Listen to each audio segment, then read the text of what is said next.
Hello කොහොමද ඔයාලට ඉතින් හැමෝම හොඳින් කියලා හිතනවා. මුලින්ම මට ඔයාලගෙන් සමාව ගන්න ඕනි මොකද තෙල් එක හදන විදිහ වීඩියෝ එක කළා. ඊට පස්සේ මම තෙල් එක ගන්න විදිහත් කියා දෙනවා කියලා කිව්වා. ඉතින් මට ඒ වීඩියෝ එක අරගෙන එන්න ටික දවසක් ගියා. මට තිබුණ වැඩත් එක්ක මට වීඩියෝ එකක් කරගන්න වෙලාවක් මදි වුණා. ඉතින් මම කොහොම හරි හොස්ටල් එකෙත් වීඩියෝ කළා, ගෙදර ඇවිල්ලත් වීඩියෝ කළා, වීඩියෝ එකක් හදාගත්තා. ඉතින් ඇත්තටම මම මේ කියා දෙන දේවල් චූටි දේවල් මේවා තමයි ඇත්තටම කොණ්ඩේ වැවෙන්න කරන්න ඕනිම දේවල්. කවුරුත් කියා දෙන්නේ නැහැ මේ දේවල්. ඉතින් මුලින්ම අපි මේ දේවල් කරන්නේ කොහොමද කියලා බලමු. අපිට ඕනේ කරන දේවල් ටිකක් තියෙනවා. ඉතින් අපි යමු වැඩි කතාවක් නැතුව වීඩියෝ එකට කොහොමද හරියටම කොණ්ඩේ වැවෙන්න තෙල් ගන්න කියලා බලන්න. හරි අපිට මුලින්ම ඕනි කරනවා මෙන්න මේ වගේ දැති ලොකු පනාවක්. ඉතින් මේ වගේ පනාවක් මම ඔයාලට ගන්න කියලා කියන්නේ කොණ්ඩේ ගැලවෙලා යන එක ගොඩාක් අඩුයි මේ වගේ පනාවකින් ඔලුව පීරුවාම.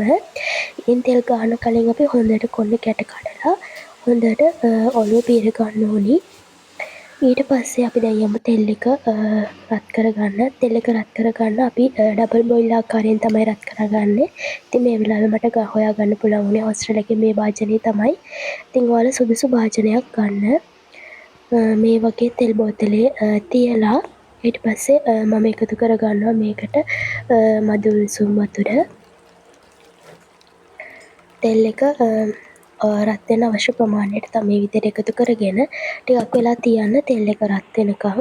චුට්ටක් තෙල් රත් වෙලා හිස් කබලේ ඇප්ලයි කරාම හොඳට ඇබ්සෝබ් වෙනවා හිස් කබලෙට. ඉතින් මෙන්න මේ විදිහට ඔයාලා තෙල් එක රත් කරගන්න. ඊට පස්සේ මම මගේ කොණ්ඩෙට අවශ්‍ය ප්‍රමාණය මෙන්න මේ වගේ බෝතලයකට ගත්තා. මේක ටිකක් විශේෂයි. ඔයාලට පේනවා ඇති මෝඩිය ටිකක් වෙනස්. ඉතින් මේකෙන් හරිම ලේසියෙන් කොණ්ඩේ ස්කැල්ප් එකටම ඇප්ලයි කරගන්න පුළුවන් තෙල් ටික. පනාවක දැති වගේ තමයි මේකේ මෝඩිය තියෙන්නේ. ඉතින් ඔයාලට පේනවා ඇති දැති වල කෙළවරේ සිදුරු තියෙනවා. ඒකෙන් මගෙන් තෙල් හොඳට ස්කැල්ප් එකටම ඇප්ලයි කරගන්න ලේසි. තෙල් අපතේ යන්නේ නැහැ. ඉතින් ඔයාලට මේ වගේ බෝතලයක් ගන්න පුළුවන් තෙමු එකේ වගේම අලි එක්ස්ප්‍රස් එකකුත් ලංකාවේ ෂොප්ස් වලත් ඇති කියලා මම හිතනවා. මම අලි එක්ස්ප්‍රස් එකෙන් තමයි මේක ගත්තේ. ඊළඟට මෙන්න මේක විටමින් E මම කොළ පාට එක මෙන්න මේක තමයි මගේ කොණ්ඩෙට මම පාවිච්චි කරන්නේ.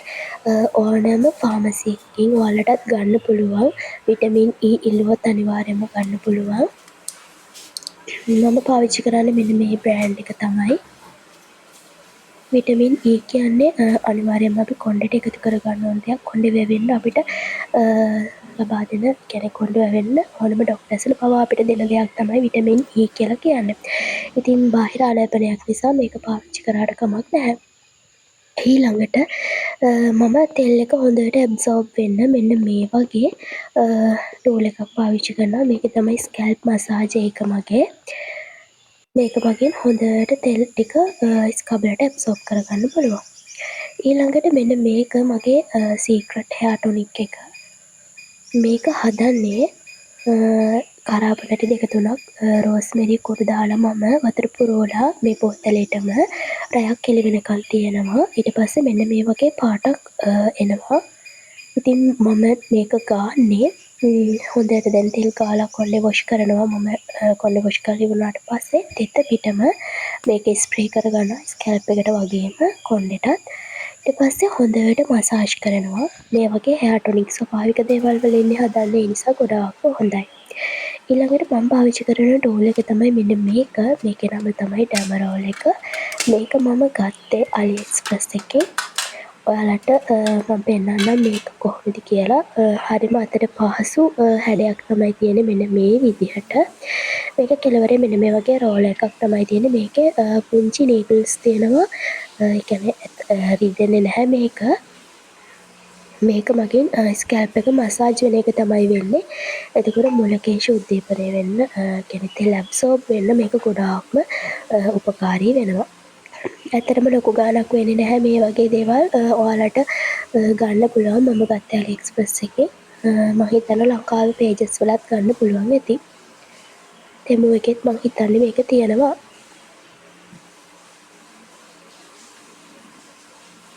මේක මේක මගින් මේක මසාජ් කරන්නේ නළලේ ඉඳලා කොණ්ඩේ උඩු අතට කියන්නේ පිටුපසට කොණ්ඩේ 50ක් වගේ පාරවල් බෙදලා උඩු අතට රෝල් එක අරන් යන්න. මේ වගේ චූටි නීඩල්ස් වලට පේනවා ඇති. ඒක මගින් හොඳට මසාජ් වෙනවා ස්කැල්ප් එකම.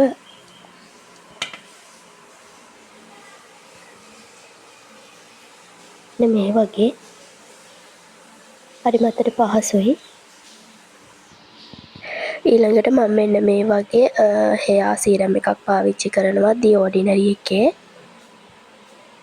මේකේ ඔරිජිනල් එකම හොයාගන්න ඔයාලත් උත්සාහ කරන්න. මම බිංදු 2 3ක් වගේ කොණ්ඩෙට දාලා හොඳට මසාජ් කරනවා. මගේ හෙයා ටොනික් එක පාවිච්චි කරලා පැයකට විතර පස්සේ තමයි මම මේක පාවිච්චි කරන්නේ. රාත්‍රියේ නිින්දට පෙරත් මේක පාවිච්චි කරනවා නම් හොඳයි. දවසට දෙපාරක් පාවිච්චි කරනවා නම් තවත් හොඳයි. ඉතින් මම හිතනවා මම අද අරගෙන ආපු වීඩියෝ එකෙන් ඔයාලා මොනවා හරි දේවල් ගත්තා, ඉගෙන ගත්තා කියලා.